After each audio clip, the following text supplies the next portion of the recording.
Vous êtes toujours dans Culture Média en compagnie du comédien Michel Bougenat. On parle de sa pièce L'Avare, mais pas seulement. On va mieux vous connaître avec le portrait pré-fame de Lisa Marie Marquez, le portrait de notre célébrité avant sa célébrité. Bonjour Lisa Marie. Bonjour Philippe, bonjour Michel Bougenat. Bonjour. Vous avez plus de 40 ans de carrière à votre actif, au théâtre, seul en scène, au cinéma, derrière la caméra.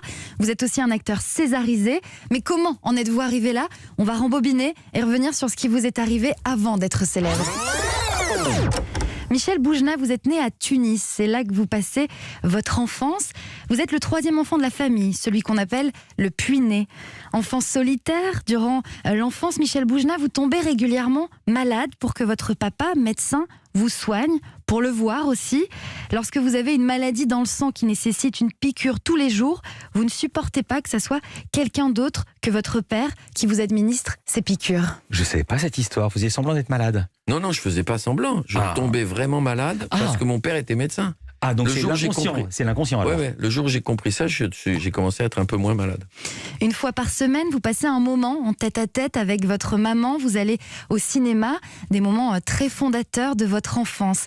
Il y a aussi le tennis qui vous passionne. Vous habitez juste à côté d'un terrain. Et puis à Tunis, vous vivez au bord de la mer. Vous aimez pêcher. Il vous arrive de partir sur un petit bateau seul. C'est votre paradis. Mais à l'âge de 11 ans, Michel Bougenat, vous apprenez que vous allez quitter la Tunisie avec votre famille. Avant de partir avec votre tire-boulette, votre lance-pierre, vous visez les vitrines dans la rue Non. où vous habitez en colère du déracinement à venir. Toutes les vitres. C'est pas vrai, Ouais. vous avez tout pété. Et après, je me suis caché dans la voiture. Et j'ai attendu qu'on s'en aille. Je me suis caché d'abord parce que je voulais pas qu'on m'attrape, et je me suis caché parce que j'avais peur qu'on m'oublie. D'abord, quand je me suis levé le matin, j'ai été sentir l'odeur de la peinture bleue. Vous savez, cette peinture bleue qu'il y a en Tunisie.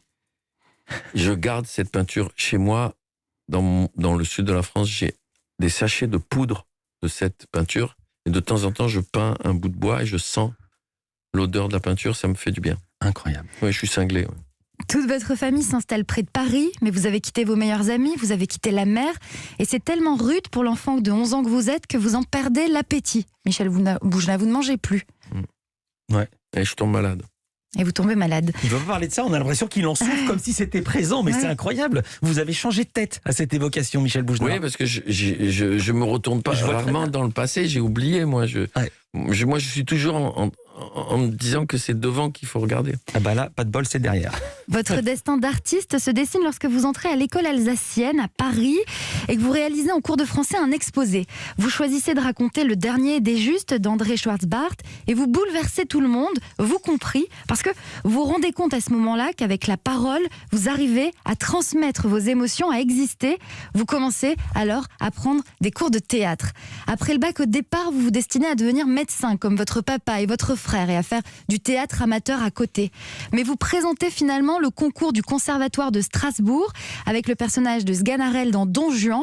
Vous êtes reçu à la première sélection, mais pas à la seconde, à cause de votre accent et aussi parce que vous avez une telle envie de faire ce métier que vous leur semblez un peu hystérique. Là, votre monde s'écroule.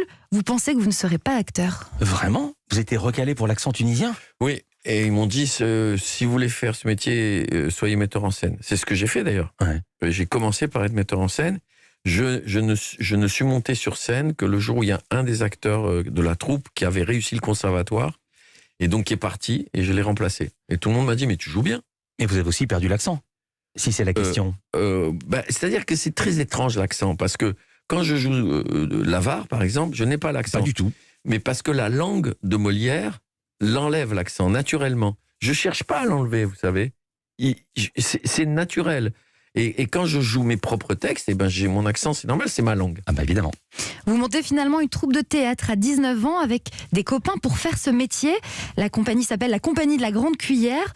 En parallèle, pendant 8 ans, vous travaillez au contact d'enfants handicapés.